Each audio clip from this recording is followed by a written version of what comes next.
Ladies and gentlemen, gather close, if you will. Today, we bear witness to the story of a true flame, a man whose life burned with an intensity that could rival the sun itself. This is not merely a tale of a Hashira, but the complete story of Kyojuro Rengoku, a saga of fire, filial duty, and a spirit that refuses to be extinguished. Think of the most passionate, unstoppable heroes in our favorite stories. Kyojuro's beginning was not one of easy victories. From a young age, he carried a heavy heart. His father, a once great Flame Hashira, fell into the abyss of despair and bitterness after the tragic loss of his wife, Kyojuro's beloved mother. This is a pain we know well in our own stories, the complex web of family honor and expectation. His father's coldness could have frozen any young man's heart. Born into the legacy of the Flame Hashira, Kyojuro Rengoku's life was a brilliant, blazing testament to unwavering duty and indomitable spirit. From his earliest days, the path was both his inheritance and his burden. His father, Shinjuro, was a once great Hashira who succumbed to grief and disillusionment after the death of his wife, Kyojuro's mother. It was from her, Ruka, that Kyojuro received his most crucial lesson. As she lay dying, she imparted to her young son a simple yet profound philosophy: the reason he was born with immense strength was to protect the weak, for that is the purpose of the strong. These words became the bedrock of his soul, the kindling for the fire that would forever burn within him. His father's subsequent descent into bitterness and alcoholism could have easily extinguished that young flame. Shinjuro dismissed his son's ideals as folly, mocking his dedication and refusing to pass on the family's secret techniques. Instead of being broken by this rejection, Kyojuro used it as fuel. He embarked on a path of rigorous, solitary training. With no mentor but the scrolls he studied and no companion but his own relentless will, he mastered the flame-breathing style through sheer, grueling effort. He deciphered the ancient forms, honed his body into a lethal weapon, and cultivated the explosive power that would become his signature. This period of struggle defined him. It taught him that a flame could burn brightest when it had to create its own oxygen, when it refused to be snuffed out by the cold winds of neglect. Upon becoming the Flame Hashira, Kyojuro was a beacon of exuberance and order. He was a man of loud, passionate declarations, consuming inhuman portions of food with gusto, and living his life with a vibrant, almost theatrical intensity. This was not a mask, but the genuine expression of a heart that burned too brightly to be contained. He believed in the demon slayer core with every fiber of his being, in its rules, its hierarchy, and its sacred mission. His optimism was not naive, it was a hardened conviction, forged in the crucible of his personal hardships and tempered by the countless horrors he witnessed battling demons. He saw the fragility of human life and dedicated his every waking moment to becoming a shield for it. His ultimate struggle and greatest testament came aboard the Mugen train. What began as a mission to investigate disappearances swiftly escalated into a catastrophic battle for the souls of over 200 passengers. After freeing them from the dream-binding spell of a lower-ranked demon, Kyojuro faced a true Upper Moon, Akaza, the third strongest of Mugen's servants. The confrontation was a cataclysmic display of power. Despite being severely outmatched in speed and regenerative ability, Kyojuro's spirit did not falter for an instant. He met Akaza's devastating blows with his own blazing swordsmanship, his ninth form, Rengoku, shaking the very foundations of the train. The battle was a brutal symphony of clashing ideals. Akaza, a demon who revered strength above all, tried to seduce Kyojuro, appealing to his warrior's pride and offering him the chance to become a demon to transcend his human limitations. Kyojuro's rejection was absolute and thunderous. He declared that a man grows old and dies, that a human life holds precisely the value it is given, and that he would fulfill his duty as a Hashira to his very last breath. Even as Akaza's fist pierced through his torso, devastating his internal organs, Kyojuro did not yield. With his final ounces of strength, he tightened his grip on the demon, attempting to behead him even as his own life bled out, his resolve holding Akaza in place until the sunrise forced the demon to retreat.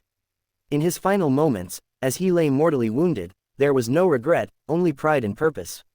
He entrusted the next generation, Tanjiro, Nezuko, Zenitsu, and Inosuke, with the future he would not live to see.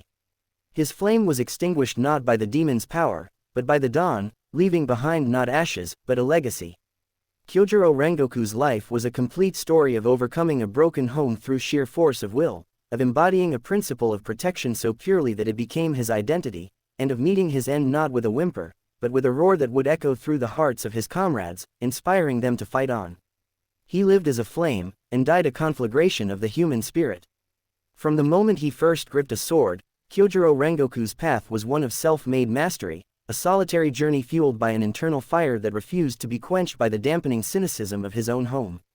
His father, Shinjuro, the former Flame Hashira, had been a shell of a man since the tragic death of his wife, Ruka. Where there should have been guidance, there was only scorn. Where there should have been the passing down of ancestral techniques, there was a bitter void. Shinjuro saw his son's burgeoning dedication not as pride, but as delusion, actively discouraging him and refusing to teach him the secrets of the Rengoku family's flame breathing. This rejection was the first and most profound struggle of Kyojuro's life, a cold wind threatening to snuff out his spark before it could ever become a flame. Yet, the words of his mother, whispered to him on her deathbed, were embers that glowed ever brighter in this darkness. Her teaching, that those born with strength have a sacred duty to protect the weak, became his creed. Instead of bowing to his father's despair, Kyojuro chose to embody his mother's conviction. He became his own teacher, his own disciplinarian. With no living master to correct his former strategy, he turned to ancient scrolls and texts, deciphering the intricate and powerful forms of flame breathing through tireless study and brutal, repetitive practice. Every swing of his sword, every controlled breath, every perfected stance was a hard-won victory against the odds. He pushed his body to its absolute limits, training until his muscles screamed and his bones ached, all to forge himself into a weapon worthy of the Hashira title. This period of intense, lonely cultivation was not just about building skill, it was about building character. It was here that he forged the unshakable will and radiant optimism that would define him. His eventual ascension to the rank of Flame Hashira was a triumph of spirit over circumstance. He was a living testament to the power of unwavering resolve. As a Hashira, his personality was a force of nature, boisterous, passionate, and unapologetically earnest. He spoke his mind with a thunderous voice, celebrated victories with copious meals, and approached his duty with a joy that some might have mistaken for simplicity. But this exuberance was the product of his struggle, not a lack of awareness. Having faced the abyss of his father's nihilism and chosen to ignite a beacon instead, he understood the value of light all the more.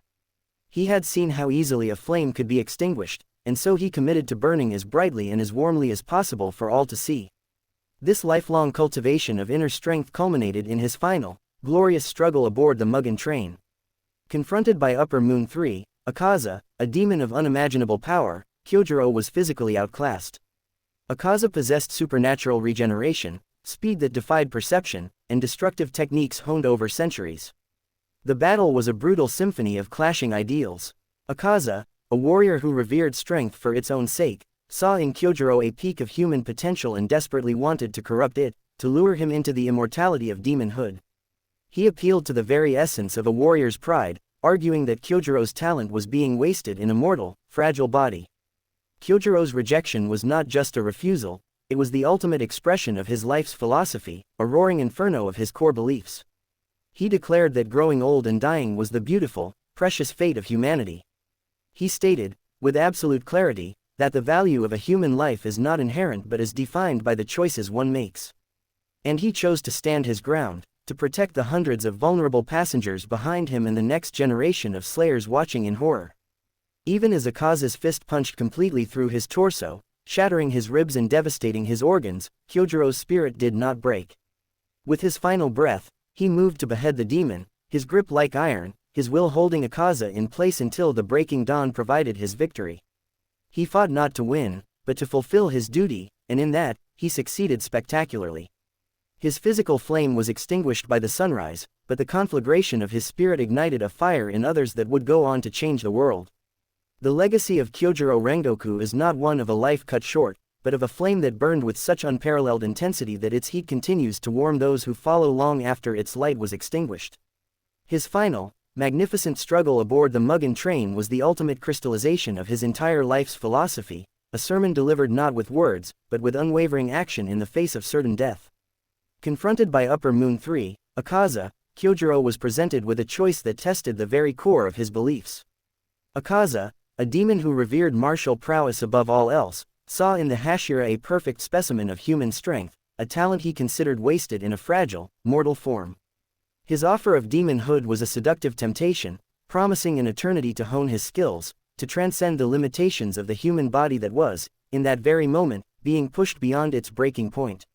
Yet, Kyōjuro's rejection was instantaneous and absolute, a roaring inferno of conviction. It was here that the teachings of his mother and the resilience forged in the crucible of his father's neglect fused into an unbreakable diamond of will. He did not debate Akaza, he educated him. Between explosive clashes of power, Kyōjurō articulated the beautiful, tragic truth of human existence. He declared that growing old and dying is what gives life its precious meaning. He asserted that the value of a human being is not a preordained measure, but is carved out through one's choices and actions. His own choice, as Akaza's fist shattered his ribs and pierced his organs, was to stand as an immovable shield. He protected the weak, the unconscious passengers, the wounded and terrified young slayers. Behind him, because that is the sacred duty of the strong. His final act was not one of desperation, but of supreme, focused intent. Even with a fatal wound, his spirit did not flicker. He channeled the very last embers of his life force into a final, decisive move, trapping Akaza and nearly decapitating him, his resolve so powerful it physically held the demon in place. The escaping dawn was not his defeat, but his strategic victory, forcing the demon to flee from the light Kyōjurō so perfectly embodied. In his dying moments, there was no regret, only a profound and peaceful sense of fulfillment. His words to Tanjiro were not a lament, but a passing of the torch. He entrusted the future to the next generation, his vibrant spirit living on in their resolve. Kyojuro Rengoku's story is the complete journey of a man who created himself against all odds, who lived by a principle so purely that it became his identity, and who met his end not with a whimper, but with a roar that echoes through the ages. He proved that a single, brilliantly lived life, though short, can illuminate the path for countless others, forever branding his mark on the world as the Flame Hashira who burned for all. The echo of Kyojuro Rengoku's final battle did not fade with the sunrise that claimed his life. Instead, it amplified, transforming a solitary flame into a beacon that would guide and ignite the spirits of an entire generation. His physical struggle ended on the sooty tracks beside the Mugen train, but the spiritual one, the struggle to define the meaning of a Hashira's duty, was a resounding victory that began its true work in that moment. His death was not a conclusion, but a catalyst, a profound and painful passing of the torch that seared his principles into the hearts of those who witnessed it. For Tanjiro Kamado, the impact was transformative. In Kyojuro, he saw the living, and dying, embodiment of the ideals he himself held dear. The Hashira's unwavering conviction in the face of despair, his absolute rejection of the easy path offered by demonhood, and his final, selfless instructions became the bedrock upon which Tanjiro would build his own resolve. Kyojuro's voice became a permanent, guiding force in Tanjiro's mind, a standard of excellence and purity of purpose against which he would measure his own growth. This legacy extended beyond a single protege, casting a long shadow over the entire Demon Slayer Corps. Kyojuro's defiance in the face of an upper moon proved that the power of a human will, when focused by absolute dedication, could rival and even threaten the supernatural might of a centuries-old demon. His fight was a masterclass in courage, demonstrating that victory is not solely defined by survival, but by the fulfillment of one's duty. He successfully protected every single passenger on that train, and in his final act, he protected the future of the Corps by inspiring its next wave of fighters. His exuberant personality, once perhaps seen as eccentric, was now understood as the genuine radiance of a spirit that had never been corrupted by the world's darkness. Even within his own fractured family, his influence proved transformative. His younger brother, Shinjuro, who had looked up to him with a mixture of awe and love, found his brother's sacrifice not as a reason to despair, but as a call to uphold the Rengoku name with the same honor and pride. More profoundly, his death served as a devastating mirror for his father, Shinjuro. The cynical former Hashira was forced to confront the sheer magnitude of the son he had scorned. The news of Kyojuro's heroic end, fighting to protect hundreds and standing firm for human virtue, shattered Shinjuro's wall of bitterness, leaving behind a complex grief that hinted at a dormant pride, a reluctant acknowledgement that his son had become a greater man than he ever was. Thus, Kyojuro Rengoku's complete story is one of a fire that, in its passing, refused to be extinguished. It leapt to new fuel, burning now in the determination of his comrades, the tears of his brother, the shattered pride of his father, and the unwavering spirit of the next Flame Hashira who would one day rise. His life was a brilliant blaze, and his legacy is the eternal, spreading wildfire of hope and indomitable will he left behind.